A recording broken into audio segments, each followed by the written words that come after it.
नमस्कार। आज की क्लास का विषय रहेगा गुरु ग्रह का वर्णन। देखिए, जो लोग वैदिक ज्योतिष को पढ़ रहे हैं और जो इसका प्रॉपर शिक्षा ले रहे हैं उनके लिए तो समझ रहे वीडियो बहुत कमाल की वीडियो होने वाली है।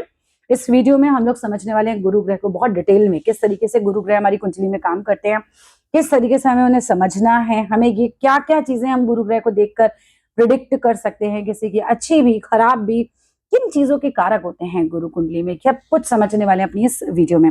अच्छा, पीछे की वीडियोस अगर आप लोगों ने नहीं देखे तो जरूर देखिएगा। हमने सूर्य ग्रह को डिटेल में समझा, हमने चंद्र ग्रह को डिटेल में समझा, मंगल को समझा, बुध ग्रह को समझा, हमने D2 चार्ट किया, D3 चार्ट किया, D7 चार्ट किया, 9 चार्ट किया, D10 चार्ट भी हम लोगों ने समझ लिया। अभी D30 हमारा बाकी है।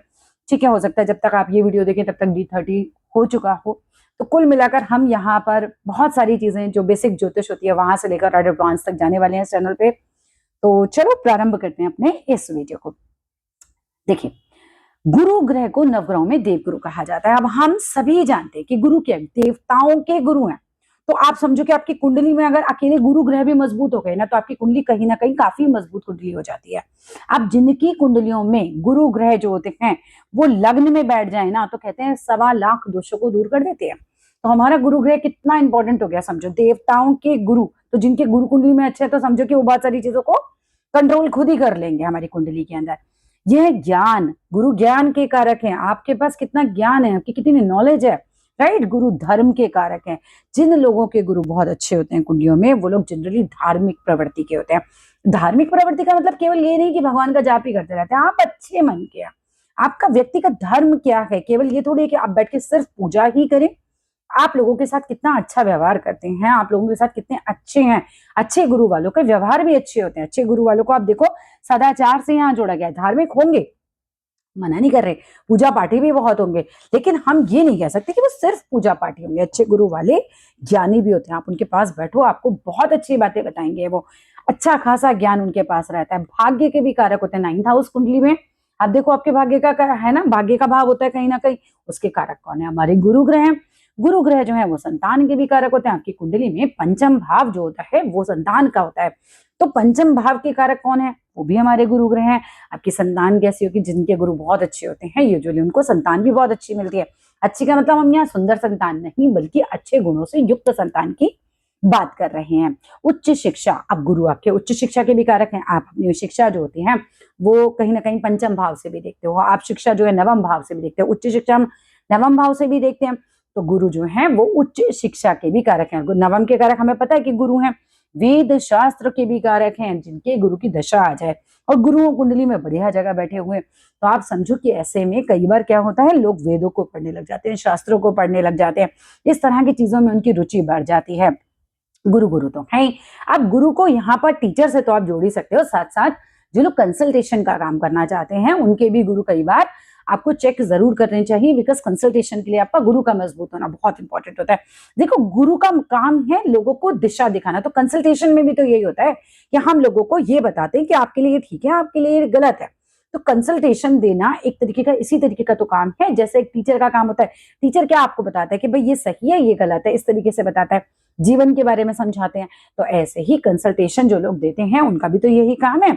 आध्यात्मिकता का भी कारक है। आध्यात्मिक हो जाते हैं वो लोग जिनके गुरु अच्छे होते हैं, अच्छी स्थितियों में होते हैं, और फिर दशा आ जाए तो अध्यात्म की तरफ आदमी बढ़ने लग जाता है। गुरु न्याय के कारक हैं। अब गुरु तो देवताओं के गुरु हैं तो न्याय तो होगा ही। वैसे न्याय को आप ज्यादा जुड़िए शनि महाराज से, क्योंकि न्याय के देवता हम शनि महाराज को भी कहते हैं। दान, जिनके गुरु अच्छे होते हैं, अब दशाएं आती हैं तो ऐसा व्यक्ति और ज्यादा दानी प्रवृत्ति का हो जाता है उस समय। विवेक, पेशेंस के भी कारक हैं। जीवन में मिलने वाले शुभ अवसरों का भी कारक गुरु हैं।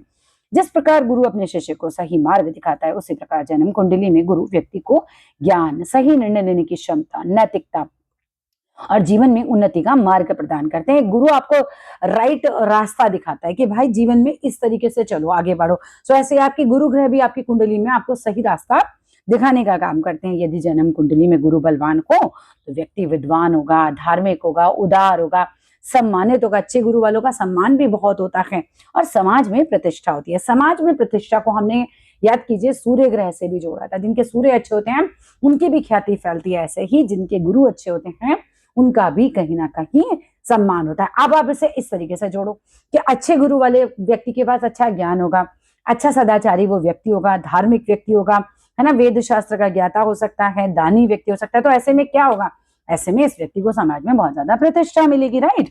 वृद्ध पराशर होरा शास्त्र के अनुसार गुरु ग्रह जो है विशाल शरीर वाले, मैंने बहुत देखा कि जिन लोगों के लग्नेश जो है वो गुरु हैं, जनरली चेहरे जो हैं थोड़े बड़े पाए जाते हैं, है ना।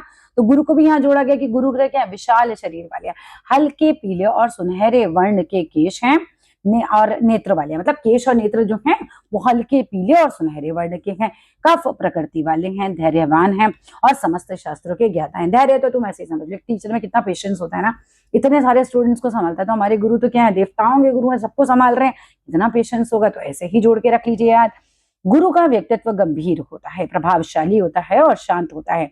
इनके प्रभाव वाले व्यक्ति विचारशील होते हैं, संयमी होते हैं और दूसरों का मार्गदर्शन करने वाले होते हैं। वही बात आती है कि गुरु जो है वो तो दूसरों को कहीं ना कहीं सही रास्ता दिखाते हैं, तो मार्गदर्शन से भी आप इसे आराम से जोड़ सकते हैं। आगे चलते हैं, शास्त्रों में नहीं, आगे देखते हैं। यहाँ पे जल्दबाजी में निर्णय नहीं लेते, बहुत सोच समझ कर निर्णय लेते हैं। यदि गुरु अत्यधिक पीड़ित हो जाए, आपकी कुंडली में गुरु जो है वो अत्यधिक पीड़ित हो जाए, यानी उन पे खराब ग्रहों की दृष्टि आ जाए, या वो ऐसे भावों में युति करके बैठ जाए जो जैसे मैलेफिक ग्रह हैं, शनि के साथ बैठ गए, या फिर वो राहु केतु की कहीं ना कहीं दृष्टि आ गई उनके साथ बैठ गए, तो कुछ ना कुछ कहीं प्रभाव, हमें पूरी कुंडली वैसे एनालाइज करनी पड़ेगी कि कैसे पीड़ित है वो। लेकिन अगर वो अत्यधिक पीड़ित है तो व्यक्ति कैसा हो जाएगा, आलसी हो जाएगा। ऐसा व्यक्ति को ना आलस बहुत आएगा, एक जगह बैठ जाएगा तो उसका मन ही नहीं करेगा कि वो वहां से उठे। अत्यधिक आशावादी, अब अत्यधिक आशावादी, आशावादी एक चीज होती है कि व्यक्ति पॉजिटिव है, लेकिन कई बार व्यक्ति को लग रहा है कि भाई मेरे काम अपने आप ही हो जाएंगे, हो जाएगा, सब हो जाएगा। भाई आपको कर्म करना पड़ेगा ना, ऐसे कैसे हो जाएगा। तो ये अत्यधिक आशावादी भी बना सकता है, आपको निर्णय लेने में विलंब करेगा। ले लूंगा फैसला, सोच लूंगा, देखेंगे क्या करना है, सोचेंगे क्या करना है, तो इस तरीके से निर्णय लेने में विलंब करने वाला भी हो सकता है। आगे देखते हैं, शास्त्रों में गुरु को विशाल देह वाला बताया गया, यानी कि बड़े शरीर वाला बताया गया। देह मीन्स आपका शरीर, इसका तात्पर्य केवल शरीर से नहीं बल्कि विशाल हृदय से भी है ना। जिनके गुरु बढ़िया होते हैं उनके दिल बड़े होते हैं, तभी तो दानी होते हैं वो लोग। विशाल सोच वाला होता है, यानी ऐसे लोगों का दिमाग थोड़ा खुला होता है, बात संकीर्ण सोच वाले नहीं होते, खुले दिमाग के होते हैं। और व्यापक ज्ञान से भी इसको जोड़ा जाता है। गुरु का प्रभाव व्यक्ति को उदार बनाता है, परोपकारी बनाता है, सामाजिक हित में कार्य करने वाला बनाता है। समाज के हित में कार्य, आप देखना अच्छे गुरु वाले जो लोग होंगे वो समाज के लिए कुछ ना कुछ आपको करते हुए दिखाई देंगे। जैसे कभी भूखों को खाना खिलाना हुआ, किसी गरीब की कन्या का विवाह कराने में मदद करेंगे, कभी बच्चे को किसी को शिक्षा दिलाने में मदद करेंगे। मतलब आप कहीं ना उनके अंदर वो छाप देखोगे ही। गुरु को सर्वशास्त्रों का ज्ञाता भी कहा गया। गुरु जो है, आप गुरु तो टीचर हैं, तो आप इन्हें बिल्कुल जोड़ सकते हैं कि सभी शास्त्रों के ज्ञाता होने कहा गया। इसीलिए यह वेद, उपनिषद, दर्शन, ज्योतिष, अध्यापन, न्याय, नीति और आध्यात्मिक ज्ञान के प्रमुख कारक माने गए हैं। न्याय को ध्यान रखिएगा, शनि से भी जोड़ेंगे अभी। यदि गुरु शुभ एवं बलवान हो, अगर आपकी कुंडली में गुरु शुभ स्थिति में है, बलवान स्थिति में है, तो व्यक्ति उच्च शिक्षा प्राप्त करता है। ये बहुत बढ़िया बात है, बहुत अच्छा पॉइंट है। आपके पास कोई कुंडली दिखाने के लिए आता है और अगर उसका गुरु बहुत अच्छा है तो आप बिल्कुल प्रिडिक्ट कर सकते हैं कि आपकी कम से कम संतान बहुत अच्छी होगी, आपकी शिक्षा बहुत अच्छी होगी, आप परोपकारी व्यक्ति हैं। इस तरह के पॉइंट्स आप अपने पॉइंट्स में जोड़ सकते हैं। विद्वानों का सम्मान करता है। अब देखो, गुरु खुद गुरु हैं, गुरु खुद टीचर हैं, और एक अच्छा टीचर बाकी टीचर्स की भी कहीं ना कहीं बहुत ज्यादा रिस्पेक्ट करता है। तो विद्वान, जिन लोगों को नॉलेज है, ऐसे लोगों की भी कहीं ना कहीं गुरु वाले, अच्छे गुरु वाले बहुत इज्जत करते हैं और स्वयं भी दूसरों का ज्ञान देने की क्षमता रखते हैं, दूसरों को ज्ञान देने की क्षमता रखते हैं। गुरु को धर्म और सदाचार का प्रतीक माना जाता है। इसके प्रभाव वाले व्यक्ति सत्यप्रिय, न्यायप्रिय और नैतिक मूल्यों का पालन करने वाले थे, गलत काम नहीं कर सकता। एक तना हमेशा याद रखना, जिसकी कुंडली में 10th हाउस पर गुरु की दृष्टि पड़ जाएगी, उसके कर्म को तो गुरुदेव बचा लेंगे, उसको गलत काम नहीं करने देंगे, उसका हाथ पकड़ लेंगे, नहीं रुक जाए, गलत है मत कर। तो गुरु जो होता है ना कुंडली में ना, मजबूत होना गुरु का बहुत ज्यादा जरूरी है, क्योंकि आपको सही रास्ता दिखाने वाला ये ग्रह है, एक तरीके से हम कह सकते हैं। तो गुरु को धर्म और सदाचार का प्रतीक माना गया। इनके प्रभाव वाले व्यक्ति सत्य प्रिय, न्याय प्रिय, नैतिक मूल्यों का पालन करने वाले होते हैं। ऐसे लोग समाज में सम्मान प्राप्त करते हैं और अच्छे आचरण के कारण प्रसिद्ध होते हैं। आगे देखें, जन्म कुंडली में गुरु भाग्य भाव यानी नवम भाव, संतान भाव यानी पंचम भाव के प्रमुख कारक माने जाते हैं। अभी हमने ये बात करी, यदि गुरु शुभ होंगे तो भाग्य का साथ मिलता है, शिक्षा में सफलता प्राप्त होती है, योग्य संतान प्राप्त होती है, उसका भी सुख मिलता है। धार्मिक और आध्यात्मिक कार्यों में व्यक्ति की रुचि बढ़ती है। जो लोगों के गुरु मजबूत होते हैं वो कहीं ना कहीं भगवान को मानेंगे, अच्छे कर्मों को मानेंगे, दान करेंगे, पुण्य करेंगे। यदि वहीं गुरु अगर यदि पीड़ित हो जाए तो तो शिक्षा, संतान, भाग्य और गुरुजनों से संबंधित क्षेत्रों में बाधा उत्पन्न होगी। आपको सीधा कॉन्सेप्ट समझना है कि गुरु ग्रह से अगर हमें संतान देखनी है तो अगर अच्छे होंगे तो संतान भी अच्छी होगी, खराब होंगे, पीड़ित होंगे तो कहीं ना कहीं संतान से संबंधित परेशानी हो सकती है। जैसे मान लो कि संतान होने में परेशानी हो, संतान हो जाए तो उसके साथ आपकी निभने में परेशानी हो, संतान का स्वभाव हो सकता है खराब हो जाए। आपको ये तो देखो कहीं ना कहीं पूरी कुंडली एनालाइज ढंग से करनी होगी, लेकिन आप जोड़ेंगे किन चीजों से वो हम यहाँ समझ रहे हैं। गुरु जो होते हैं धनु और मीन राशि के स्वामी होते हैं। हमें पता है 9 नंबर और 12 नंबर की राशि यानी धनु राशि और मीन राशि, इनके स्वामी होते हैं। कर्क राशि में गुरु उच्च के होते हैं, यानी 4 नंबर राशि में गुरु उच्च के होते हैं और मकर राशि में गुरु नीच के माने जाते हैं। जहां 10 नंबर में गुरु बैठ गए तो ये बहुत अच्छा प्रभाव तो डेफिनेटली नहीं देने वाले, क्योंकि वो नीच के हो गए। वहीं 4 नंबर में बैठ जाते हैं, कर्क राशि में बैठ जाते हैं, उच्च के गुरु हो जाए तो ये तो बहुत अच्छा देते हैं, हंस योग बन जाता है। अगर अब केंद्र में इस तरीके से गुरु जो है स्वराशि में बैठ जाएं अपना, या उच्च की राशि में बैठ जाएं, बहुत अच्छे रिजल्ट्स देते हैं। फिर तो यदि गुरु उच्च राशि के, स्वराशि के, मूल त्रिकोण, वर्गोत्तम या शुभ स्थिति में हो तो उसकी महादशा में ज्ञान, धन, भाग्य, संतान, सुख, सम्मान, धार्मिक उन्नति और जीवन में अनेक शुभ अवसरों को प्राप्त करते हैं। गुरु को प्रथम भाव लगन में दिग्बल प्राप्त होता है। भाई अगर गुरु किसी के लगन में बैठे हैं, हमने बिल्कुल शुरुआत में बताया था 1.25 लाख दोषों को दूर करते हैं आपकी कुंडली में, ऐसा कहा जाता है। तो सोचो गुरु किसी के लगन में जाके बैठे हैं तो अपने आप ही कुंडली बहुत मजबूत हो जाती है। यदि गुरु लगन में बलवान होकर स्थित हो, सोचो किसी के उच्च के गुरु बैठ जाए यहाँ तो कितनी बढ़िया कुंडली होगी वो। तो व्यक्ति को बहुत ज्यादा प्रभावशाली बनाएंगे, विद्वान बनाएंगे, धार्मिक बनाएंगे। ऐसा व्यक्ति सम्मानित होता है, ऐसे व्यक्ति समाज में सलाहकार। देखो कंसल्टेशन के लिए तो हमें हाथ में भी, जब हम देखते हैं तो हाथ में भी हम कंसल्टेशन के लिए गुरु ग्रह को देखते हैं। तो ध्यान रखिएगा कि गुरु बहुत इंपॉर्टेंट है कंसल्टेशन के काम के लिए। अच्छा शिक्षक बना देते हैं। अगर आपको टीचिंग के काम में जाना है तो आप कौन सा चेक करेंगे ग्रह? अपना गुरु। अपनी हथेली को देखेंगे तो भी तर्जनी उंगली बहुत इंपॉर्टेंट है, और उसके नीचे का जो ग्रह होता है यानी कि गुरु ग्रह बहुत इंपॉर्टेंट है। वहीं कुंडली में भी देखेंगे तो आप वैसे ही उसको चेक करेंगे। अच्छा मार्गदर्शक बना सकते हैं, नेतृत्वकर्ता। एक अच्छा लीडर तभी बन सकते हो आप जब आपके अंदर अच्छा ज्ञान हो, बुद्धि हो, लोगों को साथ लेके चलने की क्षमता हो, ठीक है। उसके रूप में प्रतिष्ठा व्यक्ति प्राप्त करता है। गुरु की विशेष दृष्टियां भी अत्यंत महत्वपूर्ण मानी जाती है। गुरु की 5वीं दृष्टि होती है, 7वीं दृष्टि होती है, 9वीं दृष्टि होती है।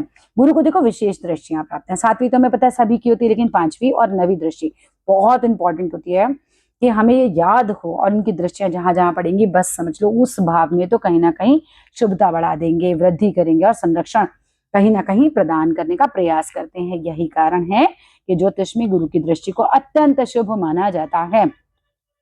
जन्म कुंडली में गुरु का संबंध गुरु से, शिक्षक से, पिता से, पिता तुल्य व्यक्ति से, नॉट पिता से डायरेक्टली, पिता तुल्य व्यक्ति से, धर्म से, मंदिर से, दान से, वेद शास्त्रों से, न्याय से, बैंकिंग को बुद्ध से ज्यादा जोड़ते हैं वैसे, शिक्षा से, अरे कानून से, ज्योतिष से, ज्योतिषी बनना है तो बुद्ध, वो गुरु बहुत अच्छा होना चाहिए आपका।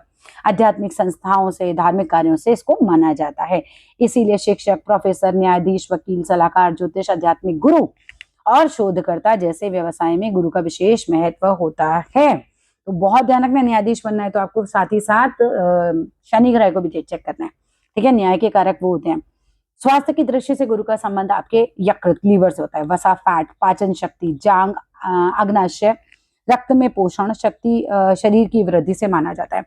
अब देखो हथेली में भी अगर किसी की तर्जनी उंगली पर तेल आ जाता है तो हम कहते हैं भाई यहाँ पर कहीं ना कहीं पांचवा से संबंधित प्रॉब्लम होती है। ऐसे कुंडली में भी अगर गुरु जो है वो खराब होंगे ना तो ऐसे व्यक्ति के लीवर को प्रॉब्लम हो सकता है, ऐसे व्यक्ति को बहुत ज्यादा मोटापा आ सकता है, ऐसे व्यक्ति की जब दशा आएगी ना, ये सारे रिजल्ट कब मिलते हैं? यूजुअली जब दशा आती है, राइट। पाचन शक्ति उस समय बहुत वीक हो सकती है। तो इस तरह से आप जोड़ सकते हैं चीजों को।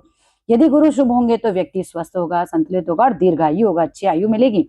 यदि गुरु पीड़ित होंगे तो मोटापा मिलेगा, मधुमेह, बिल्कुल डायबिटीज का प्रॉब्लम हमेशा गुरु ग्रह से चेक किया जाता है। हथेली में भी हम इसे गुरु ग्रह से ही चेक करते हैं। गुरु की उंगली पर तिल आया, समझ लो सामने डायबिटीज आने वाली है या लीवर से रिलेटेड प्रॉब्लम होने वाली है। सो मधुमेह, मोटापा, लीवर से संबंधित समस्याएं ये गुरु ग्रह से देखी जाती है। पाचन विकार भी हो जाता है, पेट खराब होता है। यूजुअली आप सुनना, जिनके पाचन खराब होंगे उनकी आप कुंडली में देखना कि उनके गुरु ग्रह कहीं ना कहीं गड़बड़ कर रहे होंगे और वसा बढ़ाने जैसी समस्याएं उत्पन्न करते हैं। मोटापा है ना, फैट मीन्स वसा मीन्स फैट। गुरु की महादशा तब विशेष परिणाम देती है जब गुरु उच्च के हो। भाई मजा आ जाएगा आपको अगर आपकी कुंडली में गुरु उच्च के हैं और उस समय आपको महादशा या अंतरदशा प्रत्यंतर दशा मिलती है तो भाई जो दशा मिलेगी उसमें ये मजा आ जाएगा। वो टाइम आप पीरियड आपका बहुत अच्छा जाएगा। उस समय एजुकेशन में बहुत राइज कर सकते हैं। हो सकता है आपकी संतान को बहुत अच्छा लाभ हो जाए। जिनके संतान ना हो समय संतान प्राप्ति हो जाए, बहुत सारी चीजें हैं जो हमने ऊपर अभी जोड़ी थी। गुरु स्वराशि के होंगे तो बहुत अच्छा रिजल्ट देंगे, मूल त्रिकोण में होंगे तब दशा में अपनी बहुत अच्छा रिजल्ट देंगे, वर्गोत्तम यानी कि D9 में भी उसी राशि में जिसमें D1 में तो भी बहुत अच्छा रिजल्ट देंगे। शुभ ग्रहों की दृष्टि से योग तो हो, जैसे कि शुभ ग्रह हमारे, अच्छा देखो नैसर्गिक रूप से शुभ ग्रह याद रखना, गुरु शुक्र बुध ये नैसर्गिक रूप से शुभ ग्रहों में ही आते हैं, तो इनकी दृष्टियां भी शुभ मानी जाती है। जो चंद्रमा भी अगर है तो चंद्रमा में थोड़ा पक्ष बली देखना पड़ता है हमें, है ना। अगर शुभ ग्रहों से युक्त हो तो भी गुरु अच्छे माने जाएंगे। केंद्र और त्रिकोण में स्थित हो, अगर ये सारा शुभ होके योग कारक स्थिति में हो तो बलवान स्थिति हो तो कहीं ना कहीं हमें गुरु जो है बहुत अच्छे रिजल्ट देंगे अपनी दशाओं के अंदर। यानी कि स्वग्रह ही बैठे हो, मूल त्रिकोण में बैठे हो, वर्गोत्तम हो, शुभ ग्रहों की दृष्टि उन पर हो, है ना, केंद्र में हो, त्रिकोण में हो, तो कहीं ना कहीं बलवान स्थिति में तो अच्छा रिजल्ट देंगे अपनी दशाओं में। ऐसी स्थिति में व्यक्ति को शिक्षा, धन, भाग्य, क्या क्या देंगे, धन देंगे, भाग्य देंगे, संतान का सुख देंगे, विवाह भी करा देते हैं। और लड़कियों की पत्नी देखनी हो तो देखना गुरु की स्थिति कैसी है, वैसी उनके पति की स्थिति होती है। मतलब अगर गुरु अच्छी स्थिति में है तो बढ़िया पति मिलते हैं, राइट। आगे देखते हैं, सम्मान दिलाते हैं, धार्मिक उन्नति भी कराते हैं, समाज में व्यक्ति को उस समय प्रतिष्ठा प्राप्त होती है। गुरु नीच के हो जाएं, पाप ग्रहों से अत्यधिक पीड़ित हो जाएं, निर्बल हो जाएं तो उसकी महादशा में फिर बाधा आएगी, भाग्य का कम साथ मिलेगा, अत्यधिक कठिनाइयां आएंगी, संतान संबंधी चिंता बढ़ जाएगी, निर्णय लेने की क्षमता खराब होगी, भ्रम में होंगे ऐसे व्यक्ति को निर्णय लेने में, और इसी तरह की परिस्थिति उत्पन्न होती है। तो हम निष्कर्ष क्या समझे कि गुरु केवल ज्ञान के ग्रह नहीं है, बल्कि धर्म के, भाग्य के, शिक्षा के, संतान के, सदाचार के, न्याय के, समृद्धि के और जीवन के शुभ अवसरों के भी प्रमुख कारक हैं। कुंडली में गुरु जितना अधिक बलवान होगा, व्यक्ति उतना ही विद्वान, सम्मानित, नैतिक और भाग्यशाली और आध्यात्मिक रूप से उन्नत होगा। इसीलिए किसी भी जन्म कुंडली का विश्लेषण करते समय गुरु ग्रह की स्थिति का अत्यंत ज्यादा महत्वपूर्ण स्थान माना गया है। और यहाँ पर फिनिश होता है हमारा गुरु ग्रह का भी वीडियो। अब हमने सूर्य ग्रह कर लिया, हमने चंद्र ग्रह कर लिया, हमने मंगल कर लिया, हमने बुध कर लिया, हमने गुरु भी कर लिया। मिलते हैं नेक्स्ट वीडियो में, शुक्र ग्रह को समझेंगे, डिटेल में समझेंगे। वीडियो अच्छा लगे, एक पसंद भी आपको अपने काम का लगे तो जरूर लाइक कीजिएगा, शेयर कीजिएगा, सब्सक्राइब कीजिएगा और मुझे जरूर बताइएगा कि आप ज्योतिष की शिक्षा कहाँ से ले रहे हैं। धन्यवाद।